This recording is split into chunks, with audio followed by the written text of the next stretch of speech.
Basics principles of taxation. इसकी अगर हम पास्ट पेपर्स के बेस पे एनालिसिस देख लें तो ये पेपर बड़ा आसान सा पेपर है।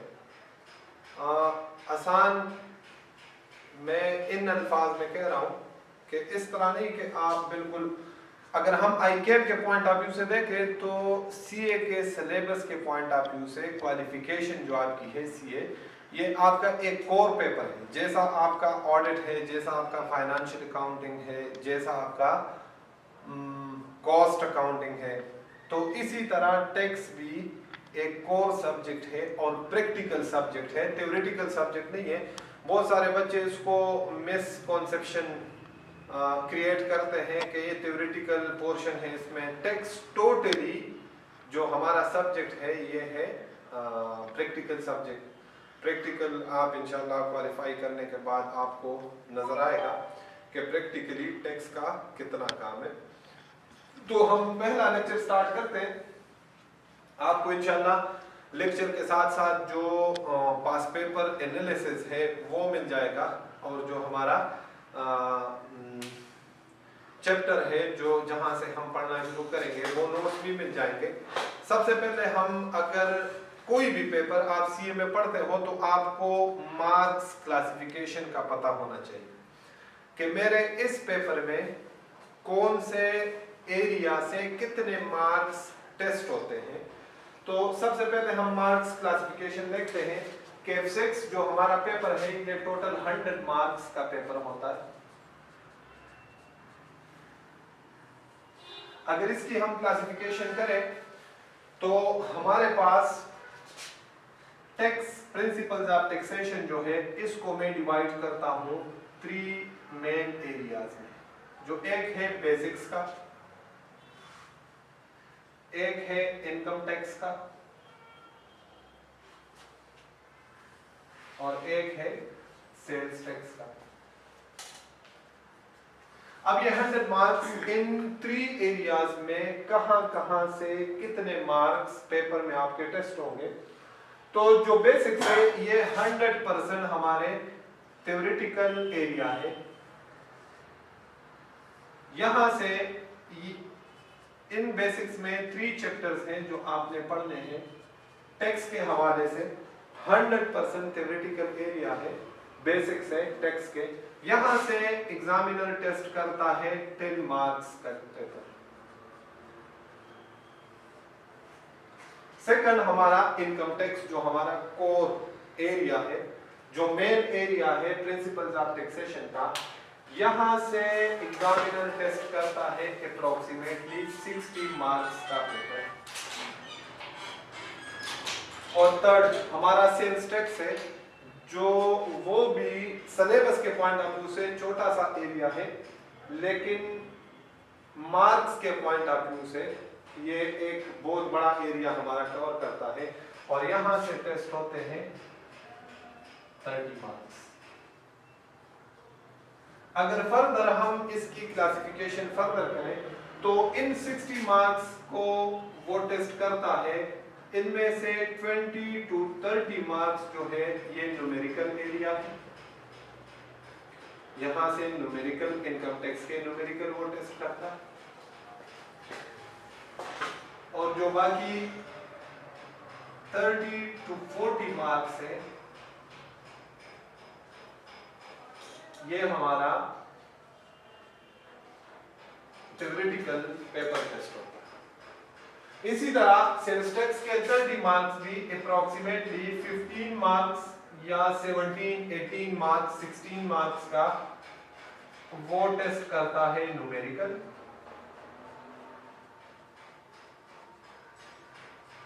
और इसी तरह से 15 मार्क्स का वो टेस्ट करता है थ्योरेटिकल। तो ये हमारा मार्क्स के क्लासिफिकेशन 100 मार्क्स की क्लासिफिकेशन है कि पेपर में किस एरिया से कितने मार्क्स का पेपर टेस्ट होता है। तो ये मार्क्स क्लासिफिकेशन है। इसमें कुछ एरियाज मैं आपको बता रहा हूँ जो आपके सिलेबस के पॉइंट ऑफ व्यू से 50% से भी कम एरिया बनता है, लेकिन उसके अगर मार्क्स की हम एग्रीगेट देख लें तो काफी ज्यादा हमारा तकरीबन 70% से अबव पेपर हमारा उन एरिया से कवर हो जाता है, जिसमें एक है सेल्स टैक्स, एक है न्यूमेरिकल, और इस थ्योरी में दो ऐसे एरिया है, जैसे एक है असेसमेंट, अपील्स और रिटर्न का एरिया,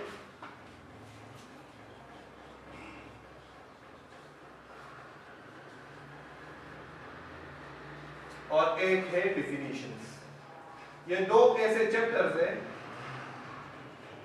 जो यहां से लाजमी वो अप्रोक्सीमेटली 8 to 10 मार्क्स का पेपर टेस्ट करता है, और डिफिनीशंस में भी इन एवरेज 5 मार्क्स वो टेस्ट करता है।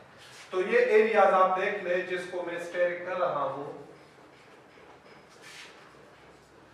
ये 5 areas, 5 basics, numerical income tax का, assessment, appeals and returns, definitions और सेल्स टैक्स, ये 5 एरियाज। और ये जो थ्योरी है इनकम टैक्स की 30 to 40 मार्क्स, जिसमें से 15 मार्क्स और निकल गए, जो 25 मार्क्स रह गए। इन 25 मार्क्स का कोर्स का सिलेबस के पॉइंट ऑफ व्यू से ये 25 मार्क्स और ये 75 मार्क्स तकरीबन 50-50 है। आपका 50% कोर्स से 25 मार्क्स कवर होते हैं और 50% कोर्स से 75 मार्क्स कवर होते हैं, लेकिन जो हमारा 50% कोर्स है 25 मार्क्स का, this is the most important. इसके अलावा आप कुछ भी नहीं सीख सकते, ना आप इनकम टैक्स का न्यूमेरिकल सीख सकते हैं, ना आप ये असेसमेंट, अपील्स और रिटर्न्स का चैप्टर आपको समझ आना है, ना आपको। तो ये जो 25 मार्क्स है ये हमारा कोर्स के पॉइंट ऑफ व्यू से बहुत ज्यादा है, लेकिन हम सबसे पहले ये पढ़ेंगे। जब ये चीजें आपको समझ आएंगी तो आगे आपको टैक्स समझ आएगा, अदरवाइज बड़ा मुश्किल हो जाता है। और हम स्टार्ट भी इंशाल्लाह यहाँ से करेंगे इनकम टैक्स, जो हमारे 60 मार्क्स का एरिया है। तो हम प्रॉपर स्टार्ट करते हैं कि इनकम टैक्स में जो हमारा पहला टॉपिक है वो हम पढ़ते हैं।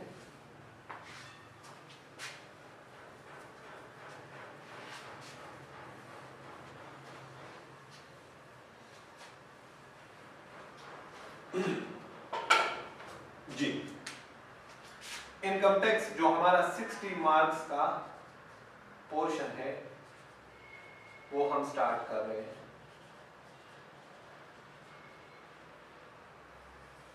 इनकम टैक्स, सबसे पहले इनकम टैक्स क्या होता है, टैक्स क्या होता है, पहले हम इस पे बात करते हैं। जो नए स्टूडेंट्स प्रमोट होते हैं, प्रीवियस पेपर अभी एग्जाम दिया होगा 1, 2, 3 का, 4, 5, 6 में आए होंगे, तो उनके लिए टैक्स एक नया सब्जेक्ट है। जो भी कॉम के स्टूडेंट्स हैं उनको तो थोड़ा बहुत आइडिया होगा, लेकिन जो नए स्टूडेंट्स हैं, टैक्स क्या होता है, इनकम टैक्स क्या होता है। इनकम के ऊपर जो हम टैक्स पे करते हैं, इनकम टैक्स में सारे वो कॉन्सेप्ट्स हम पढ़ेंगे, ठीक हो गया। और जिस फॉर्मेट में, जिस तरीके से हम ये टैक्स गवर्नमेंट को पे करते हैं, गवर्नमेंट का एक अपॉइंटेड इदारा है जिसका नाम है FBR, federal board of revenue, उनको हम एक प्रॉपर प्रोसीजर के थ्रू ये टैक्स इनकम के ऊपर, अपने सालाना इनकम के ऊपर हम टैक्स पे करते हैं। तो जिस प्रोसीजर, जिस तरीके से हम टैक्स पे करते हैं गवर्नमेंट को, उस प्रोसीजर, उस तरीके को हम कहते हैं, आपने सुना होगा, income tax return. Income tax return का मतलब क्या है?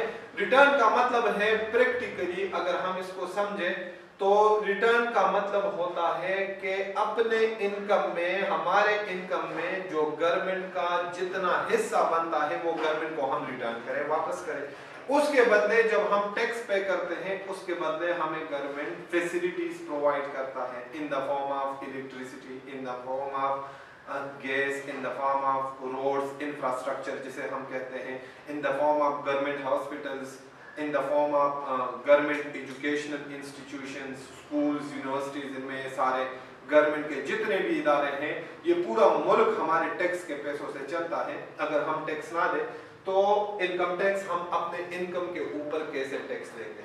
तो इसमें हम तीन चीजें होती है, हमने रिटर्न बनाना होता है। रिटर्न के 3 पार्ट्स होते हैं। रिटर्न बनाना प्रैक्टिकली आप सीख जाएंगे। रिटर्न बनाना कोई इतना मुश्किल काम नहीं है, आप खुद घर बैठ के ऑनलाइन भी रिटर्न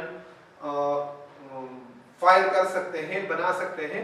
लेकिन हमें कैसे पता चलेगा, हम अपना इनकम कैसे कैलकुलेट करेंगे, हम उस पे फिर टैक्स कैसे कैलकुलेट करेंगे, ये चीजें हमें पढ़नी होंगी। तो रिटर्न को हम 3 हिस्सों में डिवाइड करेंगे। उससे पहले रिटर्न, प्रॉपर रिटर्न बनाना सीखना हम जब शुरू करेंगे, उससे पहले एक हम आपके कोर्स का नहीं है, लेकिन ये जो इनकम टैक्स है इसका पूरा साइकिल हम डिस्कस कर लेते हैं कि ये इनकम टैक्स साइकिल कहां से शुरू होता है और ये कैसे कंप्लीट होता है। तो इनकम टैक्स साइकिल आपने अकाउंटिंग में पढ़ा होगा, ट्रांजैक्शंस। सबसे पहले ट्रांजैक्शंस इनकर होती है, जैसे अकाउंटिंग में हमने पढ़ा था ट्रांजैक्शंस इनकर होती है।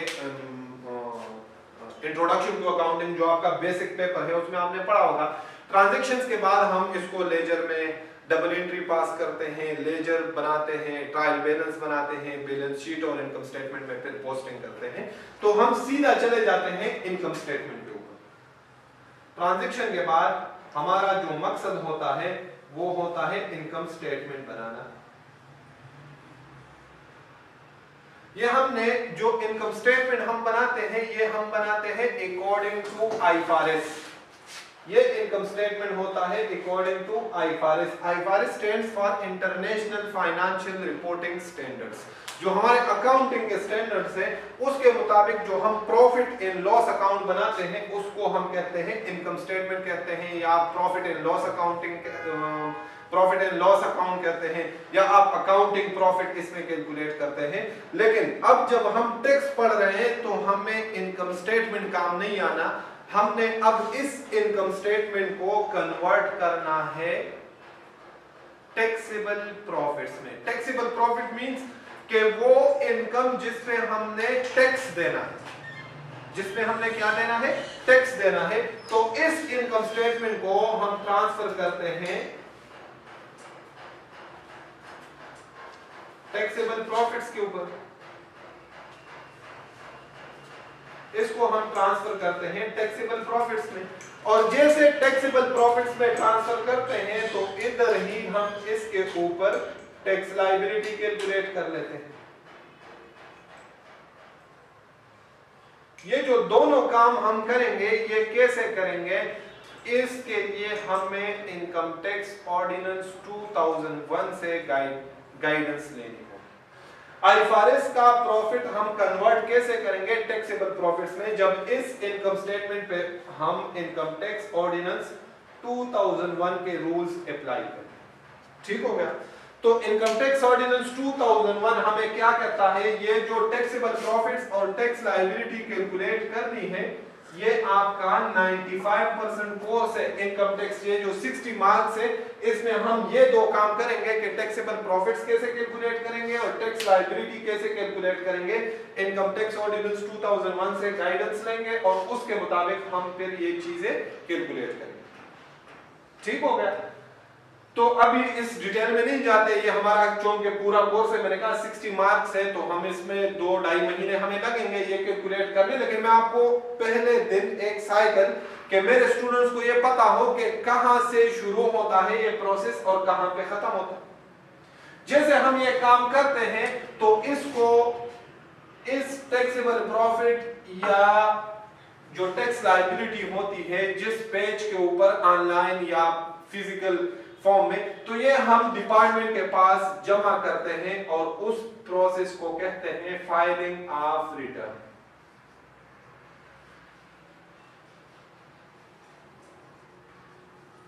ये फॉर्मेशन ऑफ रिटर्न, रिटर्न हमने बना लिया, ठीक है, कंप्लीट हो गया। हमने बीआर को कहा ये हमारा इस साल का टैक्सेबल प्रॉफिट है और ये इस पे टैक्स लायबिलिटी है।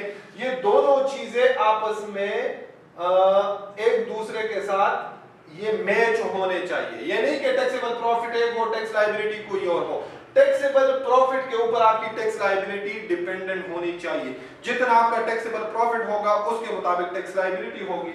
ये जब हम काम कर लेते हैं इसके बाद हम ये इस प्रोसेस को कहते हैं फॉर्मेशन ऑफ रिटर्न। रिटर्न बन गया, अब हम ये रिटर्न फाइल करेंगे, जितनी टैक्स लायबिलिटी है वो साथ जमा करके नेशनल बैंक ऑफ पाकिस्तान में, और हम अपना रिटर्न फाइल करेंगे। इस एफबीआर के पास जो रिटर्न फाइलिंग होती है ये हम जमा करते हैं फेडरल बोर्ड ऑफ रेवेन्यू के पास। एफबीआर के पास हमने अपने पूरे साल का टैक्सेबल इनकम और टैक्स लायबिलिटी हमने कैलकुलेट करके दे दी और हमने कहा कि ये हमारा रिटर्न है, इतना टैक्स बनता है, टैक्स दे देते हैं। एफबीआर फिर उसकी असेसमेंट करता है, देखता है कि ये जो फला बंदे ने मुझे रिटर्न जमा किया है क्या ये ठीक है, जो टैक्स कैलकुलेट किया है ये ठीक है, जो टैक्सेबल इनकम कैलकुलेट किया है ये ठीक है। ठीक कब होगा? जब ये इनकम टैक्स ऑर्डिनेंस 2001 के मुताबिक होगा। अगर ये इनकम टैक्स ऑर्डिनेंस 2001 के मुताबिक है तो एफबीआर आपको कोई किसी भी किस्म का नोटिस इशू नहीं करता और आपका रिटर्न कंप्लीट कंसीडर करके आपको फिर अगले साल जमा करना होता है। लेकिन अगर एफबीआर को कोई मसला हो आपके रिटर्न से तो वो आपके अगेंस्ट असेसमेंट ऑर्डर इशू करते हैं। ये हमारा अलग से एक चैप्टर है जो आपके इनकम टैक्स का 5% है। ये मैंने आपको कहा 95% है और ये है 5%। तो ये हम डिटेल से पढ़ेंगे कि असेसमेंट ऑर्डर क्या होता है। असेसमेंट ऑर्डर हो सकता है आपके अगेंस्ट हो। फॉर एग्जांपल ये अब्दुर्रहमान ने अपना रिटर्न बना दिया, अब्दुर्रहमान के मुताबिक ये ठीक है, डिपार्टमेंट के पास जमा कर दिया, डिपार्टमेंट ने कहा असेसमेंट ऑर्डर इशू किया जो अब्दुर्रहमान के अगेंस्ट था। अगेंस्ट कैसे हो सकता है? डिपार्टमेंट ने अब्दुर्रहमान को कहा जनाब जो आपने रिटर्न बनाया है, जो उस पे टैक्स लायबिलिटी फाइन की है वो गलत है, हमारे मुताबिक ये नहीं है। तो अब मेरे पास दो ऑप्शन है। पहला ऑप्शन कि मैं एफबीआर की इस बात को मान लूं, अगर मैं मानता हूं तो एफबीआर जैसे मुझे गाइड करता है उसके मुताबिक मैं रिटर्न बना दूं। दूसरा ऑप्शन मेरे पास ये है कि एफबीआर वाले गलत हो, मैं ठीक हूं, मुझे लगे मुझसे कोई गलती नहीं हुई, तो एफबीआर ने जो मेरे अगेंस्ट ऑर्डर इशू किया है वो गलत है, तो एफबीआर के इस ऑर्डर को मैं चैलेंज कर सकता हूं और लॉ ने मुझे एक ऑप्शन दिया है अपील। मैं एफबीआर के, ये हम डिटेल में पढ़ेंगे अपील में किसके पास जा सकते हैं, ये हम step by step higher authority के पास जा सकते हैं। अपील में जो भी डिसीजन आ जाए उसके बाद रिकवरी प्रोसीजर होता है। अगर मैंने डिपार्टमेंट से कोई टैक्स ज्यादा जमा किया हो तो वो मुझे रिफंड करेंगे, अगर मैंने कम पे किया हो तो मैं डिपार्टमेंट को और पे करूंगा और रिकवरी प्रोसीजर के बाद इसी तरह ये साइकिल कंप्लीट हो जाता है। तो ये था आपका इनकम टैक्स साइकिल कि ये पूरा प्रोसीजर किस तरह से कंप्लीट होता है, ये आप नोट कर लीजिए जी। तो ये हमारा इनकम टैक्स साइकिल था। इसके बाद अब हम प्रॉपर अपने कोर्स की तरफ आते हैं, इनकम टैक्स जी। पहले मैं आपको गाइड करूं नोट्स के हवाले से, बुक हम कौन सा यूज करेंगे इंशाल्लाह। इस अटेम्प्ट में मेरा जो मेरी बुक है अपनी इंशाल्लाह वो कंप्लीट हो जाएगी। अपने नोट्स सारा मटेरियल मैं आपको प्रोवाइड करूंगा। अभी फ़िलहाल आपको इन द फॉर्म ऑफ नोट्स जो चैप्टर नंबर 1 है वो नोट्स के फॉर्म में आपको मिल जाएगा और उसके बाद इंशाल्लाह हफ्ता 10 दिन तक बुक कंप्लीट हो जाएगी। कंप्लीट है, बस उसमें थोड़ा सा काम रहता है, तो वो कंप्लीट हो के इंशाल्लाह फिर जिस बुक शॉप से आपको मिलेगा तो कोशिश करेंगे आपको यहाँ से मिल जाए, कॉलेज से ही। अगर कॉलेज से ना हो तो फिर हम आपको बता देंगे कि जिस बुक शॉप से मिलेगा इंशाल्लाह आप वहाँ से। बाकी आपको ICAN बुक पढ़ने की ज़रूरत नहीं है, किसी भी दूसरे टीचर की बुक पढ़ने की ज़रूरत नहीं है। इंशाल्लाह हमारा, मेरे जितने भी स्टूडेंट्स हैं वो मेरे ही नोट्स, मेरा ही जो बुक है वो यूज़ करेंगे इंशाल्लाह, वो सफिशेंट है। उससे बड़े आराम से आपका पेपर पास हो जाएगा। बाकी सारे बुक अच्छे हैं, मैं किसी बुक को, लेकिन जो मेरे स्टूडेंट्स हैं जो मुझसे पढ़ रहे हैं तो उनको कोई और बुक यूज करने की जरूरत नहीं है जी। तो इनकम टैक्स मैंने आपको कहा, इनकम टैक्स साइकिल में हमने पढ़ा। हमारा सबसे जो इसमें पूरा हम पढ़ेंगे तो हम इनकम टैक्स रिटर्न बनाना सीखेंगे। इनकम टैक्स रिटर्न में दो चीजें हम सीखेंगे। एक हम सीखेंगे कि टैक्सेबल इनकम कैसे कैलकुलेट करना है, और दूसरा हम सीखेंगे कि उस पे फिर टैक्स टैक्स लायबिलिटी कैसे कैलकुलेट करनी है, टैक्स की अमाउंट कैसे कैलकुलेट करनी है। लेकिन एक थर्ड एरिया है जो नॉर्मली हम रोज अपने डेली लाइफ में फेस करते हैं, वो भी हम पढ़ेंगे, और उस एरिया का नाम है इनकम टैक्स को हम 3 हिस्सों में, इनकम टैक्स रिटर्न को हम 3 हिस्सों में डिवाइड करते हैं। एक पार्ट में हम सीखेंगे रजिस्ट्रेशन, में आपको डिटेल में बताता हूं।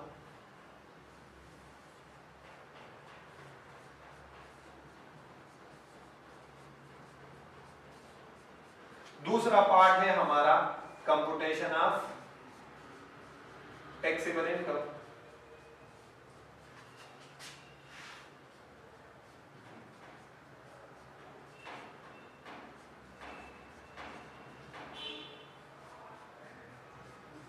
और तीसरे पार्ट में हम सीखेंगे computation of tax liability. Tax liability या टैक्स पेएबल।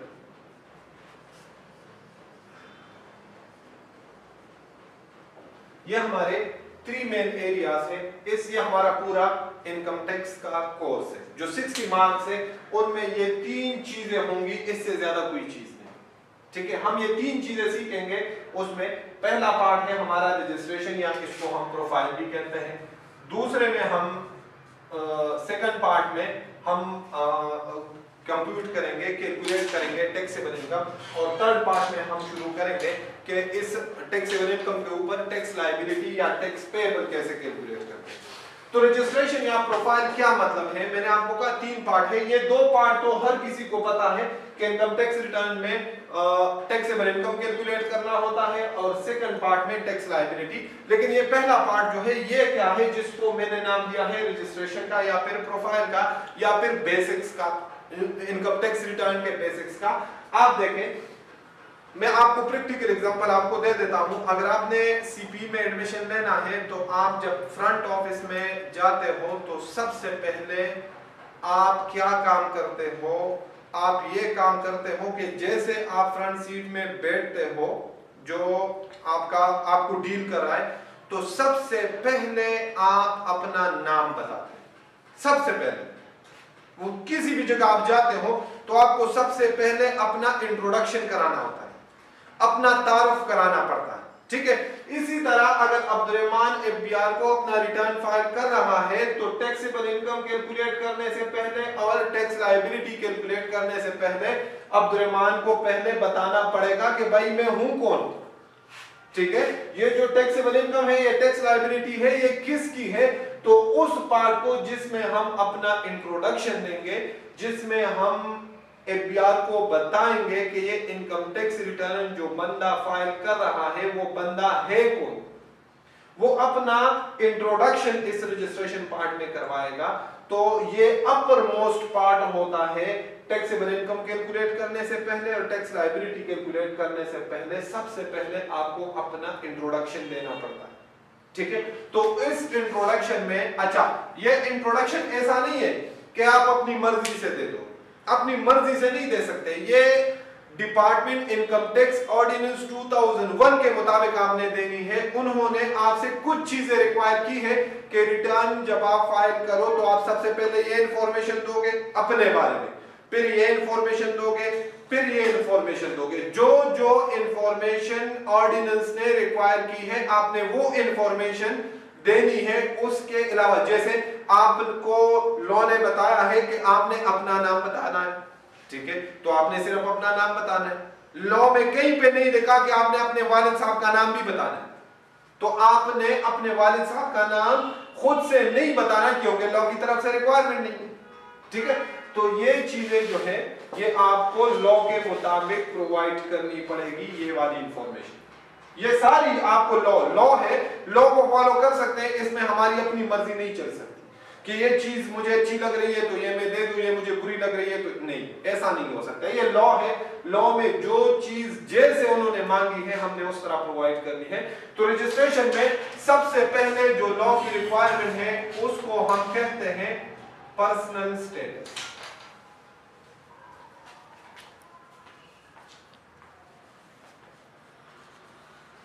उसको हम क्या कहते हैं, पर्सनल स्टेटस। जी, तो सबसे पहले हमने जो ऑर्डिनेंस की तरफ से रिक्वायरमेंट है वो ये है कि आपने रिटर्न के सबसे अपर मोस्ट पार्ट में सबसे पहले अपनी पर्सनल स्टेटस बतानी है। पर्सनल स्टेटस का मतलब क्या है, इस का आपने जवाब देना है हु एम आई।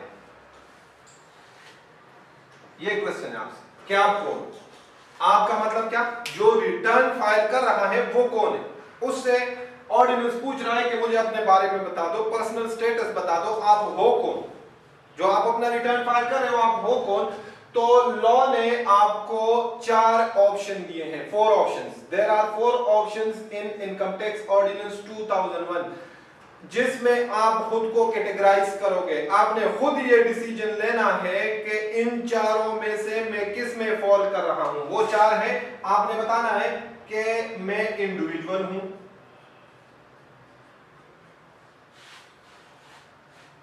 या फिर सेकंड ऑप्शन है अगर आप इंडिविजुअल नहीं है तो आप एसोसिएशन ऑफ पर्सन हो सकते हैं, जिसको हम एओपी कहते हैं।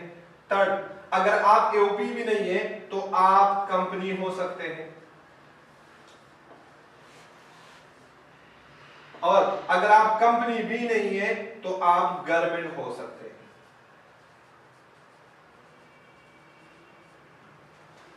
पर्सनल स्टेटस का मतलब है कि इन चारों में आपने अपने रिटर्न के ऊपर बताना है कि इन चारों में मैं कौन हूं, मैं इंडिविजुअल हूं, मेरी पर्सनल कैपेसिटी क्या है।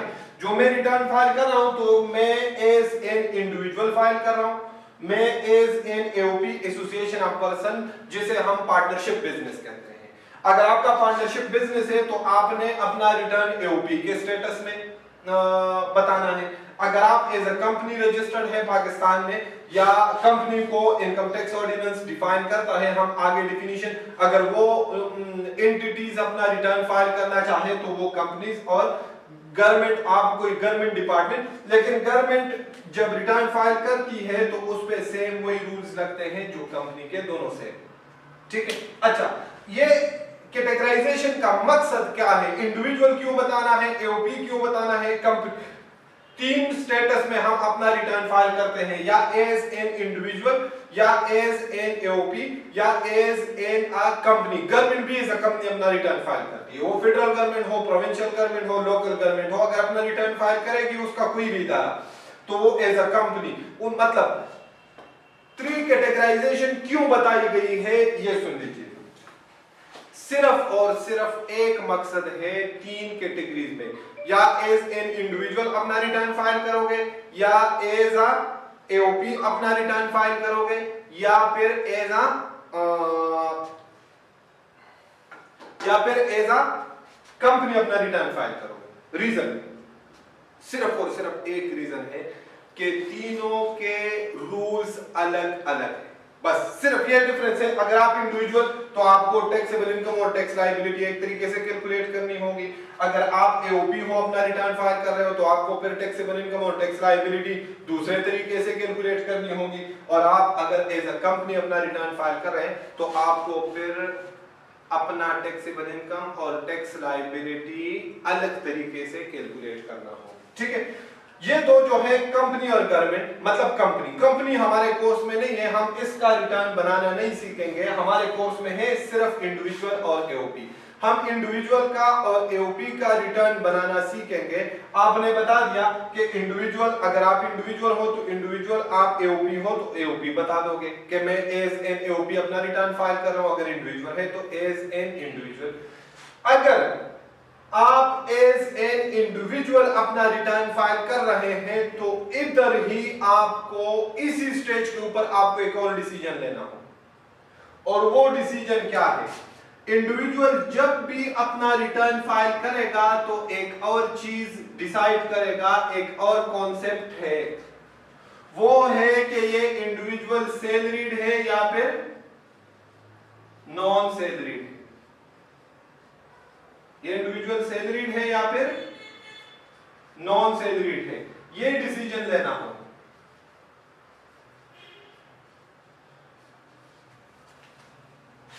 दूसरा, क्या मैंने कहा, अगर आप अपना return as an individual file कर रहे हैं तो इधर ही आपको ये डिसाइड करना होगा कि आप सैलरीड इंडिविजुअल है या फिर नॉन सैलरीड इंडिविजुअल है। इसका मकसद क्या है, सिर्फ और सिर्फ ये डिसीजन इसलिए लेते हैं कि सैलरीड इंडिविजुअल के टैक्स रेट्स अलग है और नॉन सैलरीड इंडिविजुअल के टैक्स रेट्स अलग है। बस सिर्फ और सिर्फ आपके टैक्सेबल इनकम कैलकुलेट करने में कोई फर्क नहीं आएगा। आपको सिर्फ और सिर्फ फर्क आएगा जब आप टैक्स लायबिलिटी कैलकुलेट करेंगे, क्योंकि सैलरीड इंडिविजुअल के अलग रेट्स लगते हैं और नॉन सैलरीड के अलग रेट्स लगते हैं।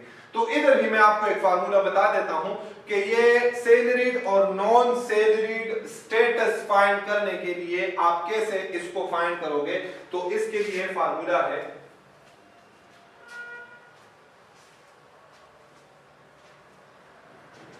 इसके लिए फार्मूला है इनकम फ्रॉम सैलरी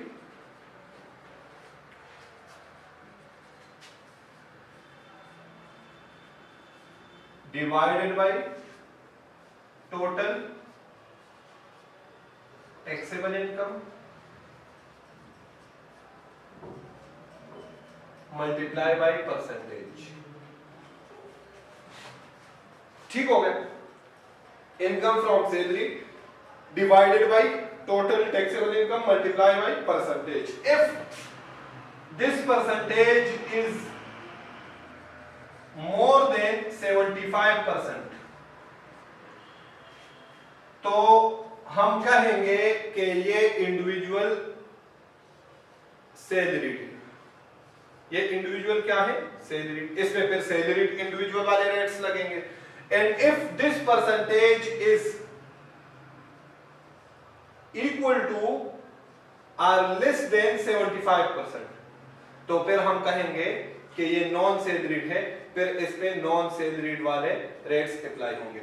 इसमें बहुत सारी चीजें अब आप सोचेंगे कि सर इनकम फ्रॉम सैलरी क्या है, टोटल टैक्सेबल इनकम क्या है। तो ये हम प्रॉपर इनकम फ्रॉम सैलरी पे हमारे अलग से 7 से 10 लेक्चर्स हैं, ये हम पढ़ेंगे कि इनकम फ्रॉम सैलरी किसे कहते हैं, और टोटल टैक्सेबल इनकम भी आपको आहिस्ता आहिस्ता पता चलता जाएगा जब इंशाल्लाह हमारा कोर्स 40-50% इनकम टैक्स जो 60 मार्क्स का है, ये 40-50% हम पहुंचेंगे तो आपको सब चीजें क्लियर हो जाएंगी। आहिस्ता आहिस्ता जितना हम आगे जाते जाएंगे आपको ये चीजें कंफ्यूज होने की जरूरत नहीं है, कोई मुश्किल चीज नहीं है, बड़े आराम से बस आपने सिर्फ ये फार्मूला अब नोट करना है जो आपके काम आना है। फार्मूला क्या है, income from salary divided by total taxable income multiply by percentage. If percentage is more than 75%, तो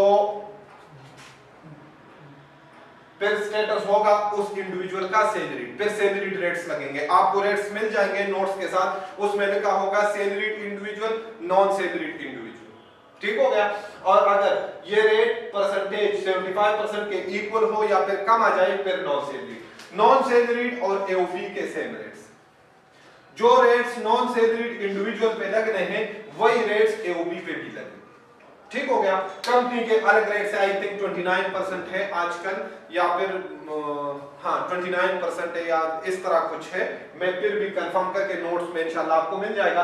ठीक है, और कंपनी हमारे कोर्स में है भी नहीं तो उसको जरूरत नहीं है।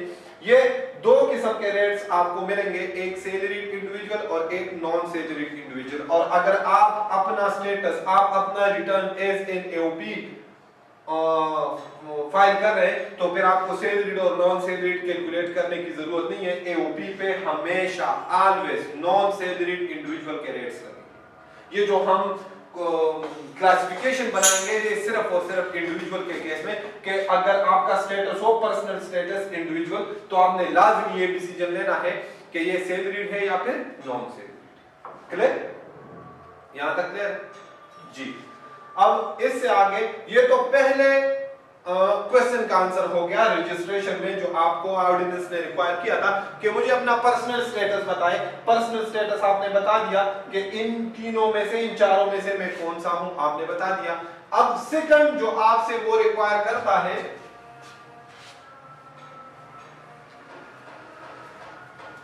वो रिक्वायर करता है आपसे, अब ये रजिस्ट्रेशन का ही पार्ट है, जो सेकंड ऑर्डिनेंस आपसे रिक्वायर करता है कि रजिस्ट्रेशन में मुझे बताए, वो है कि मुझे अपना रेजिडेंशियल स्टेटस बताए। क्या बताए? Residential status. ये भी ऑर्डिनेंस की तरफ से रिक्वायरमेंट है कि आप मुझे अपना रेजिडेंशियल स्टेटस बताएंगे कि आपका रेजिडेंशियल स्टेटस क्या है। रेजिडेंशियल स्टेटस दो है, या तो आप रेजिडेंट हो सकते हैं या फिर नॉन रेजिडेंट। और ये जो रेजिडेंशियल स्टेटस है ये आपसे लोग क्यों रिक्वायर करती है, इसका सिर्फ और सिर्फ एक पर्पस है और उस पर्पस को हम कहते हैं फॉर टैक्स पर्पस। इसकी एप्लीकेशन, इसकी इंप्लीमेंटेशन प्रैक्टिकली ये कहां पे अप्लाई होता है? रेजिडेंशियल स्टेटस क्यों फाइंड करवाते हैं आपसे, आपको क्यों रिक्वायर करते हैं कि अपने रिटर्न के ऊपर मुझे बता दो कि आप रेजिडेंट हो या फिर नॉन रेजिडेंट हो। इसका रीजन आपको इंशाल्लाह अगले लेक्चर में पता चल जाएगा।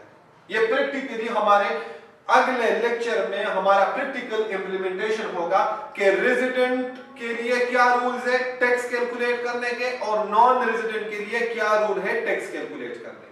ठीक है, तो ये हम उधर पढ़ेंगे। रेजिडेंशियल स्टेटस हम फाइंड करते हैं। मैंने आपको कहा यहां से बात शुरू करनी। अगर आप इंडिविजुअल है, सबसे पहले इंडिविजुअल का हम देखते हैं। इंडिविजुअल या तो रेजिडेंट होगा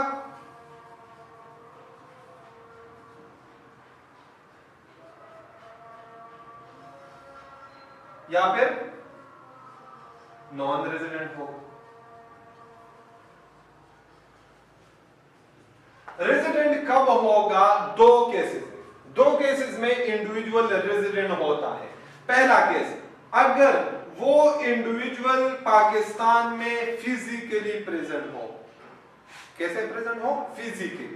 फिजिकल प्रेजेंट हो और उसका पाकिस्तान में जो स्टे है, फिजिकल स्टे है, वो 183 डेज या उससे ज्यादा हो।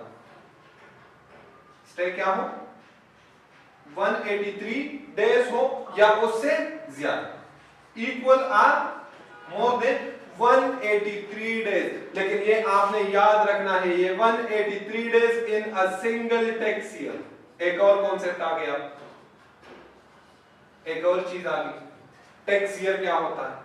तो थोड़ा सा आपने वेट करना है, इंशाल्लाह अगले लेक्चर में हमने टैक्स ईयर, इतना आप समझ लें कि टैक्स ईयर 12 मंथ्स, 12 महीनों में आपने 183 डेज काउंट करने हैं। हमारा टैक्स ईयर होगा, इस लेक्चर को समझने के लिए आप नोट कर ले, हमारा टैक्स ईयर होगा ये 12 मंथ्स, 1 जुलाई 2019 टू 30 जून 2020, ये हमारा टैक्स ईयर होगा। इन 12 मंथ्स में अगर कोई भी इंडिविजुअल उसका फिजिकल स्टे पाकिस्तान में 183 डेज या उससे ज्यादा हो, तो हम उसको कहेंगे इन 12 मंथ्स, हम कहेंगे कि इस टैक्स ईयर के लिए वो इंडिविजुअल रेजिडेंट। ठीक हो गया। अब एक और क्वेश्चन रेज होता है कि सर ये फिजिकल स्टे 183 डेज ये कंटिन्यूस होना चाहिए, मतलब एक बार बंदा आके 183 डेज पूरे करे तो तब, के नहीं, ये इंटरवल ऑफ टाइम्स भी हो सकता है कि एक बंदा आ जाए फिर पाकिस्तान से बाहर चला जाए फिर आ जाए फिर, तो ये कोई कंटिन्यूटी की बात ऑर्डिनेंस में नहीं की गई। 183 डेज, अब्दुर्रहमान आज पाकिस्तान आता है, आज ही चला जाता है, तो ये दिन काउंट हो। ठीक है, वो मैं बात करता हूं 3 महीने बाद फिर मैं आता हूं, मैं 10 दिन गुजारता हूं, फिर चला जाता हूं, फिर हफ्ते बाद, तो ये सारे के सारे दिन काउंट किए जाएंगे। ठीक है, डेज के हवाले से एक और बात याद रखिएगा कि हर दिन काउंट किया जाएगा एक्सेप्ट 1 डे। एक दिन सिर्फ आप काउंट नहीं करोगे, बाकी उसके अलावा किसी भी किस्म का दिन फिजिकली वो बंदा, वो इंडिविजुअल पाकिस्तान में प्रेजेंट होगा तो वो इन 183 डेज में काउंट होंगे। ठीक है, वो दिन कौन सा है जो काउंट नहीं होगा, उस दिन को हम कहते हैं डे इन ट्रांजिट। उसको हम क्या कहते हैं? Day in transit.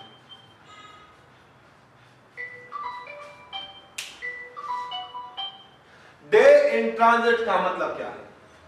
Day in transit का मतलब यह है कि एक बंदा पाकिस्तान, एक इंडिविजुअल पाकिस्तान आना उसका मकसद नहीं था, वो किसी एक मुल्क से दूसरे मुल्क ट्रेवल कर रहा था और उसकी एयरलाइंस जो थी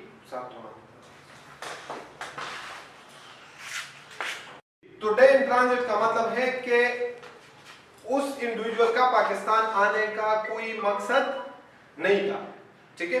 उसकी एयरलाइन एक कंट्री से दूसरे कंट्री में ट्रेवल कर रही थी, ठीक है, और उसकी एयरलाइन ने पाकिस्तान में आके स्टे किया, ठीक है। तो वो दिन हम काउंट नहीं करेंगे, उसको हम कहते हैं डे इन ट्रांजिट, ठीक हो गया। तो डे इन ट्रांजिट इन 183। इसके अलावा किसी दिन स्ट्राइक हो, पब्लिक हॉलीडे हो, धरना हो, कोरोना वायरस की वजह से छुट्टियां हो, ये सारे दिन हम काउंट करेंगे, अलावा एक दिन के डे इन ट्रांजिट काउंट नहीं करेंगे। सेकंड, दिन के हवाले से एक और बात, अगर आप किसी दिन का 5 मिनट पाकिस्तान में गुजार लेते हैं तो वो फुल डे काउंट होगा। फॉर एग्जांपल, रात के 12:05 पे मेरा फ्लाइट, ठीक हो गया। 12:05 पे अगर मेरा फ्लाइट है और आज 20 तारीख है फॉर एग्जांपल, ठीक है, तो 12 बजे 21 तारीख शुरू हो जाएगी। 21 तारीख के डेट 21 के मैंने सिर्फ और सिर्फ 5 मिनट्स पाकिस्तान में गुजारे और वो भी एयरपोर्ट में, ठीक है। लेकिन वो दिन 21 जो 21 तारीख है वो कंप्लीट डे काउंट होगा, उसको शामिल करके 183 डेज अगर पूरे हो रहे हैं। इसी तरह मतलब अगर किसी दिन का कोई पार्ट हम स्पेंड करते हैं पाकिस्तान में तो वो complete day. Okay, thank you, अल्लाह हाफिज़, इंशाल्लाह अगले लेक्चर में।